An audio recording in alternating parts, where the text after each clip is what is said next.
Coming up in this episode, Dead Vikings, how to make your friends shorter, and alien space mutants. All this plus early Greek nudists on...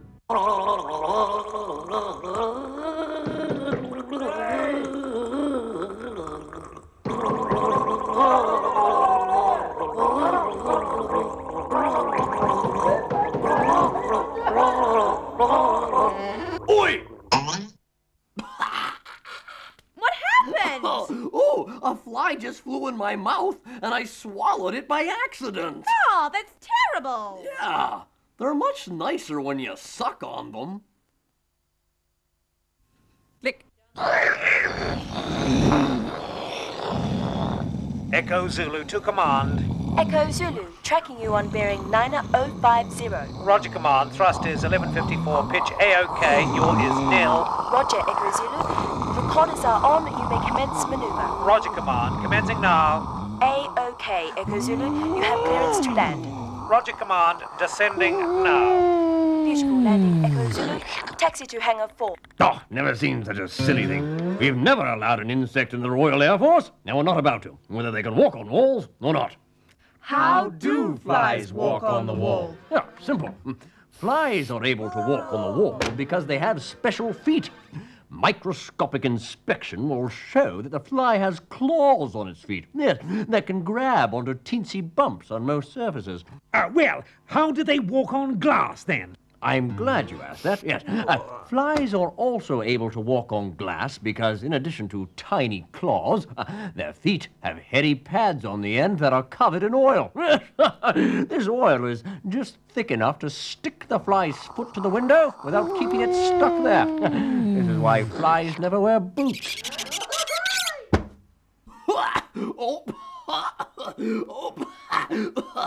Papinia, do you think you could get some medicine to fix my cough? Brad, that's a pretty good cough already. I don't think it needs fixing. Lick. Welcome to Whose Film Is It Anyway? The game show where we make the film and the contestants must guess what the film is about and explain it to us. Anyone can interrupt for good reason, and the one left talking at the end is our winner! First up tonight is Dr. Judith Think-A-Lot, the most knowledgeable woman in the world. Next to her is Mr. Jethro Huge IQ, the world's smartest man. And finally, here's our carryover champion from last week, Hengist the Dead of Norway.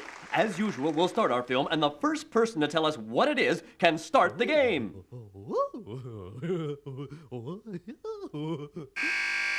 Dr. Think-A-Lot. Mr. Bell inventing the telephone? No!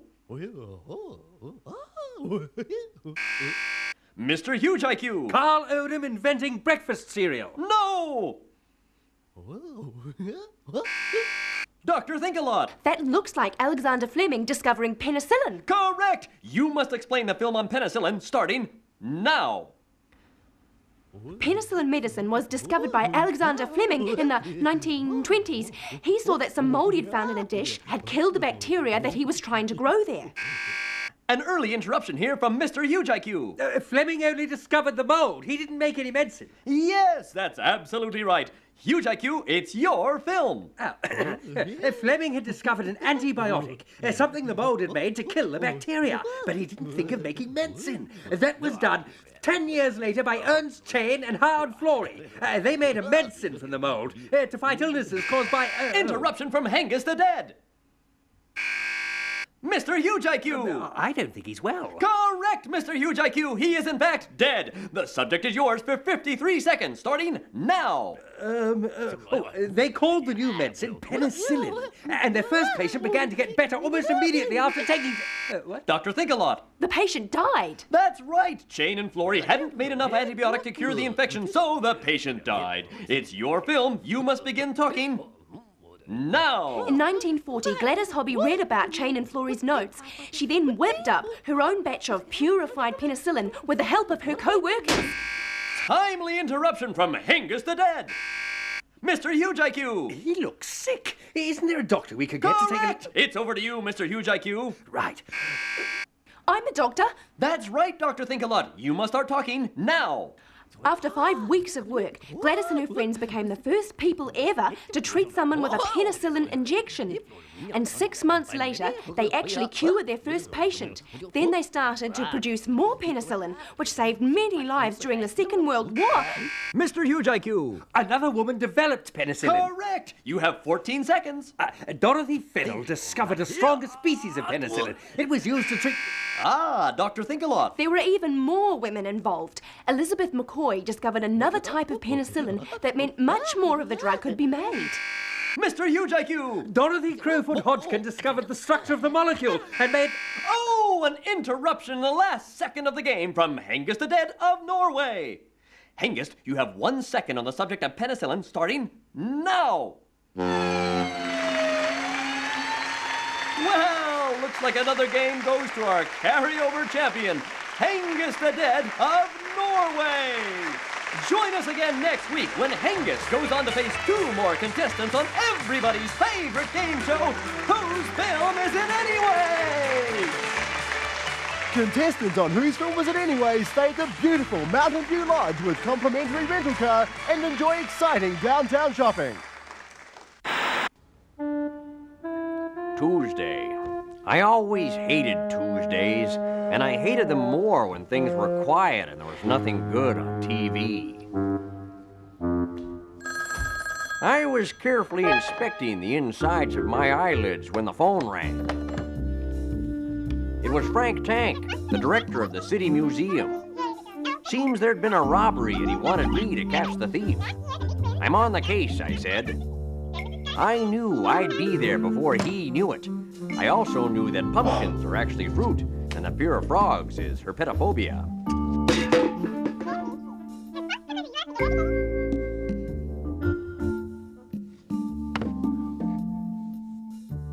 When I arrived, Tank excitedly explained that the priceless Putuztat diamond had been stolen from its display case.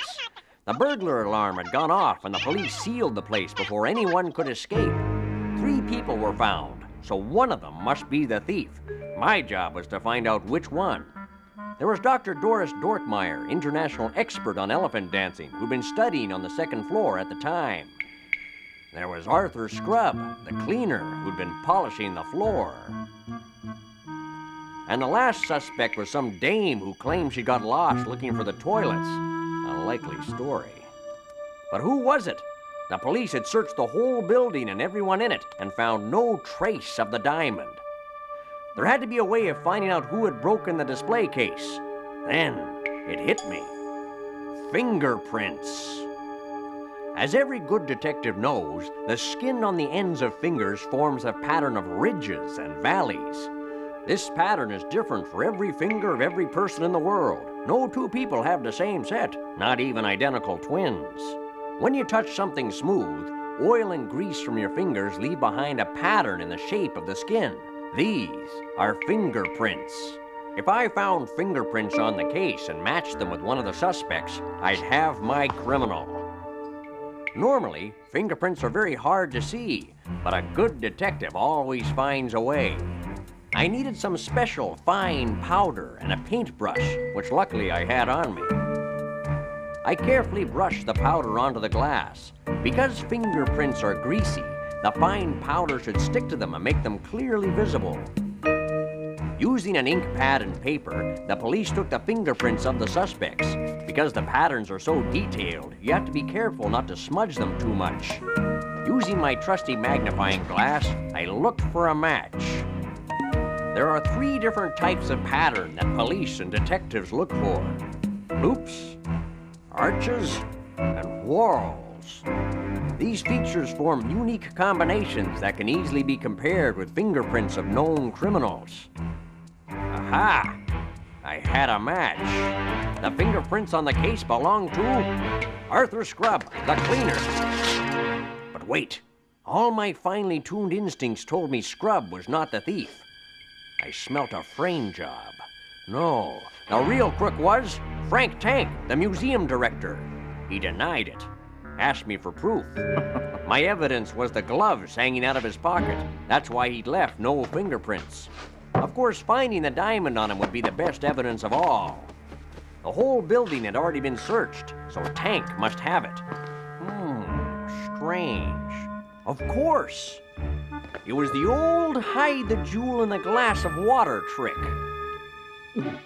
Tank tried to make some tracks. But with a little help, I soon slowed him down. So another case was closed. All this crime fighting sure made me thirsty, though.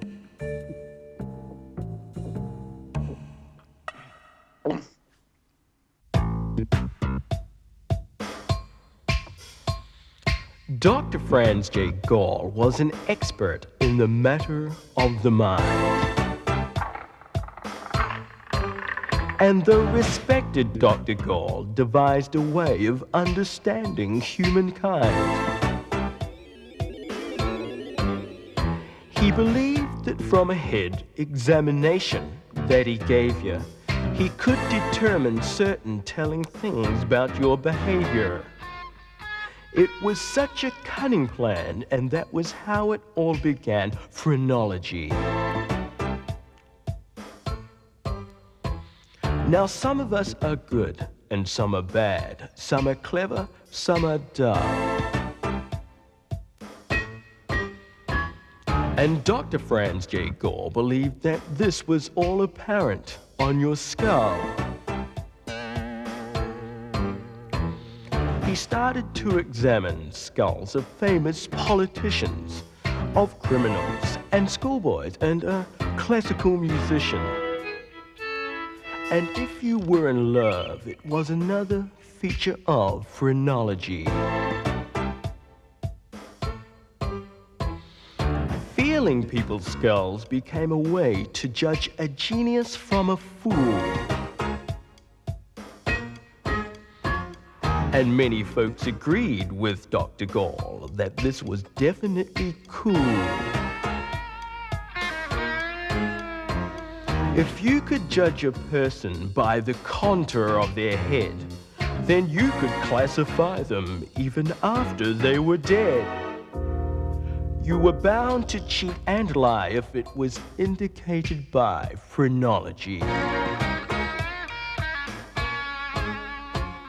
Eventually, people saw phrenology as wrong and even phony. To say a person's skull reflects their mind is just a load of old baloney.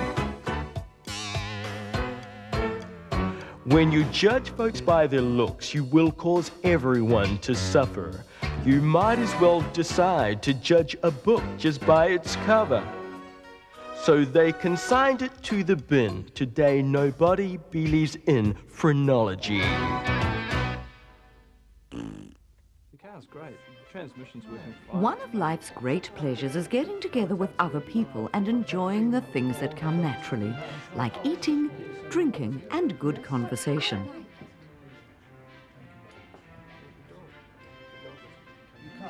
But there is one thing we all do that comes just as naturally, yet not many people get together to enjoy.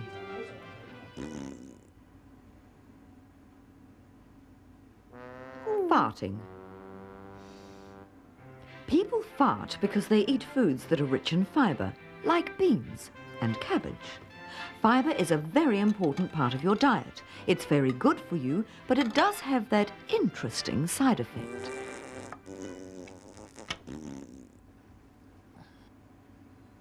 But it's not what you do or what your pets do to fibre that make farts. It's what bacteria do to it. Trillions of microscopic bacteria live inside your gut, and most of them live at the bottom end. When you eat food, your mouth and stomach do the work of breaking it down into tinier and tinier parts until it is mostly a liquid. From there, it passes into your intestine, which does the job of soaking up this liquid and making sure that the rest of your body gets the food it needs. But some of the food you eat is not digested. It's the fibre you eat. This leftover fibre comes to the lower part of your gut, the bowel, and this is where the bacteria get to feed on it. There are this many bacteria in your bowel, about 100 trillion, and they love fibre. When the bacteria in your bowel feast on the fibre that reaches them, they make gases, the kind of gases found in farts. One of these gases is methane, that your gas stove uses. One is hydrogen sulfide, the gas that rotten eggs smell of. And one is hydrogen, which was used inside airships like the Hindenburg, the one that blew up. When all of these gases build up inside your bowel, they take the shortest way out.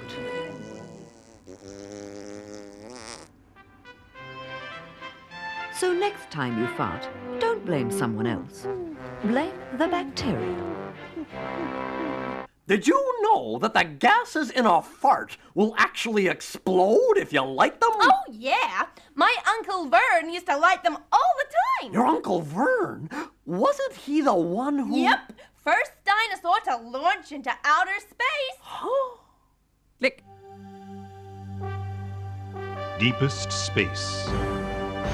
It's dark, it's quiet, and it's a long, long time between coffee breaks.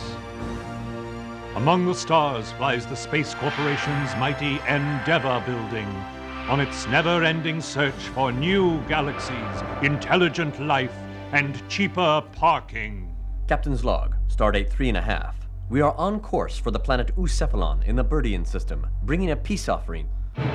Suddenly, the ship was rocked by a series of powerful blasts. Frantic facsimiles, what's happening, York? We're being attacked by Birdian guano torpedoes, Captain. Apteryx. It was Apteryx, the infamous Birdian space pirate, hated by Birdians and corporation members alike. She was the most ruthless she-thing in the galaxy. On the run from the Birdian Space Patrol, she had decided to make her getaway in the Endeavour. Faced with her powerful Birdian phase disruptor, we had no choice but to obey and turn the ship for free space. Captain? Huh? The Space Corporation mind merge. Yes, Captain. As long as we keep touching, we can communicate. But Apteryx won't hear us. I have a plan. What is it, York? It is obvious that Apteryx is wanted by the Birdian authorities, Captain. Of course, York. That's why we're speeding away from them at twice the speed of an interoffice memo. Exactly, Captain. So, if we were to turn the ship around without her knowledge, we would be heading toward the Birdian system. Turn the ship around without her knowing? Huh? What do you propose? Meet me by the cosmic compass, Captain. The cosmic compass is like an ordinary compass. It can be sent off course by a simple magnet. Of course. Compasses work using magnetism. If we had a magnet, we could pull the direction pointer around in the opposite direction. Yes, Captain. Apteryx would alter course to follow the compass pointer, thinking we were heading for free space. We would actually be heading back towards the Birdians. We'll have fooled her into making a U-turn. Indeed. And the Birdians may be more inclined to make a peace treaty with us if we gave them their most wanted criminal. Outstanding plan, York. But where do we get a magnet? The Endeavour carries no such devices, Captain. But with the aid of an iron nail, a length of wire, and a battery, we can make a temporary magnet. How the devil can you... If the wire is coiled tightly around the nail and its ends are attached to the battery, a current of electrons will flow around the circuit. As the electrons spiral around the iron nail, they will cause it to become magnetized for as long as they keep flowing. As soon as the connection is broken, the electromagnet stops working. Of course. Go to it, York. How's our little plan coming along? Fine, Captain. I have the materials I need. The iron nail, the wire, and the battery. Now I must wind the wire tightly around the nail. Stand back, Captain.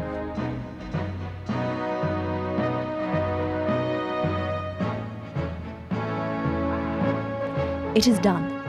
As I attach the wire to the battery, electrons will flow down the wire, around the coil, and back to the other side of the battery. The flow of electrons will cause the iron nail to become magnetic, and it will pick up these paper clips. It works. Now, Captain, if you would distract Apteryx for a while, I shall place the magnet near the compass.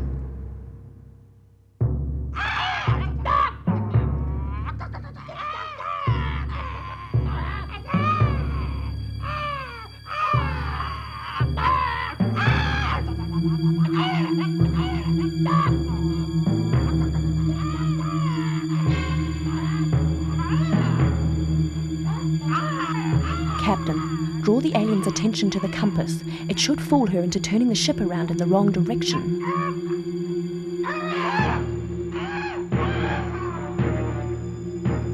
Our plan worked perfectly. Fooled by the false reading on the compass, Apteryx turned the ship around and we headed back towards the Birdians. We were soon stopped by one of their patrol vessels. They boarded the Endeavour and captured the pirate. The leader of the Birdian patrol was grateful for our help and was even more pleased by the gift we had brought. Things looked good for intergalactic peace.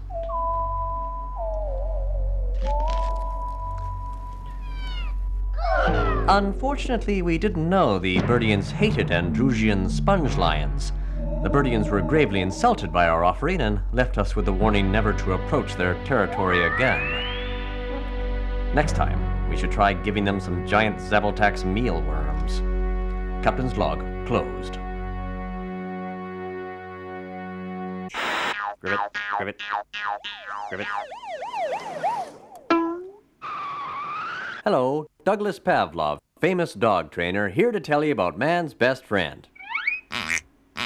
Man's best friend is not a duck, it is a dog. Dogs are social animals. That means they like to have friends, usually other dogs or people. Another thing dogs like to do is lick your face, and the reason for this lies in your dog's family history. When dogs are young pups, they encourage their mother to feed them by licking her mouth. This makes the mother throw up some of the food she has just eaten. Believe it or not, young pups like this. As the dog grows older, this behavior becomes his way of greeting all superior dogs, including his master. Dogs are also very good at learning simple things. Because of this, dogs can help blind people. Dogs can help farmers. And dogs can even help the police. But there's one strange thing that dogs do that you may have wondered about. They love to stick their heads out of the car window. If you have ever done this, you will have noticed that it is windy, noisy, and you can get hit by bugs and things. But dogs love it. Dogs will drive anywhere with their head out of the window, rain or shine, day or night. And there's good reason for this. With that sensitive nose, dogs love to smell things. When your dog sticks its head out of the car window, it's getting a whole lot of interesting smells coming at it all the time. For a dog, that's fun. It's probably just like seeing an action movie. So, next time you go driving with your dog, let him stick his head out the window. But don't let him drive. You okay, Skinner? The ancient Greeks were quite tolerant of public nudity, and this was a good thing. Otherwise, Archimedes would probably have been rather embarrassed on several occasions. Archimedes was a great philosopher. That is, he loved thinking. In fact, Archimedes could get so engaged in his thoughts that he'd simply forget that he hadn't eaten breakfast or put on any trousers that morning. Now, the great philosopher happened to be related to the king of Syracuse, and one day the king had a problem for him. The king had just brought a handsome crown that the makers had told him was made of purest gold. Now, the king had no way of telling if it was pure gold or if it had been mixed with silver, which wasn't so good. He'd paid the price for a pure gold crown, but the king had his doubts and asked Archimedes if he could help. Was the crown pure gold, or was it a mix of gold and silver? Now, Archimedes knew gold was denser than silver. That is, a kilogram of pure gold was smaller in volume than a kilogram of silver. So, all the king needed to do was melt the crown down into a block and see how it compared to a block of pure gold of the same weight. If the crown had been made of pure gold, then it would be exactly the same size. But if the crown had been made with silver, it would be bigger than the block of gold. Now, this made sense to the king, but for one point, he didn't want to melt down his handsome crown. There had to be a better way of finding out its volume. So Archimedes was sent off to think about it. He thought about it while he walked home. He thought about it while he made himself a cup of tea. He even thought about it while he ran his bath. And it was in his bath that he had one of the most brilliant ideas for thousands of years. As he got in, he noticed that an amount or volume of water was spilling out of the bath. Precisely the same amount or volume that his body was taking up. And he reasoned that this would happen with the crown. That if it was put in a container of water, the volume of water it moved would equal the volume of the crown. You could measure the exact volume of the crown without melting it down. He had his answer, and he was so excited by it that he ran all the way to the palace, shouting out the famous word, Eureka, which is Greek for, I have it. Meanwhile, the people he passed shouted the ancient Greek for, Archimedes, you've forgotten your trousers again. Back at the palace, Archimedes told the king of his idea, and once he'd found Archimedes something to wear, they tested the crown. First, they found a lump of pure gold that weighed the same as the crown. Archimedes took this and dropped it in a bowl of water. This made the water level rise just as he had in the bath. He marked the new water level with a soon-to-be-invented permanent marker pen. Next, they took the crown and did the same, measuring its volume against the mark from the gold block. The crown took up more space than the lump of gold. So, the crown was clearly not made of pure gold. The king was very mad at the maker of the crown and ordered him to be severely punished for the royal rip-off. But he was very grateful to Archimedes and let him keep the clothes, which were completely washable, which is just as well. Because Archimedes continued to get very engaged in his thoughts.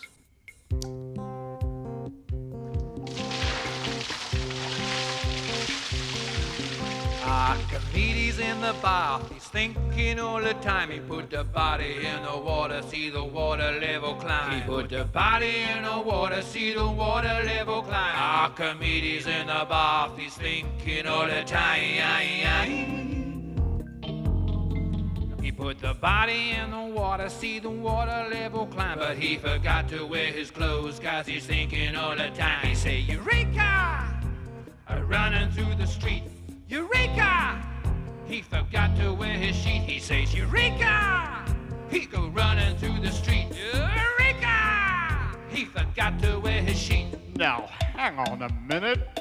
What happens? You put the crown in the water, see the water level climb. You put the crown in the water, see the water level climb. You put the crown in the water, see the water level climb. But he forgot to wear his clothes, cause he's thinking all the time. He says, Eureka! Running through the street. Eureka! He forgot to wear his sheet. He says, Eureka! He goes running through the street. Eureka! He forgot to wear his sheet. He says, Eureka! Running through the street. Eureka! He forgot to wear his sheet. He says, Eureka!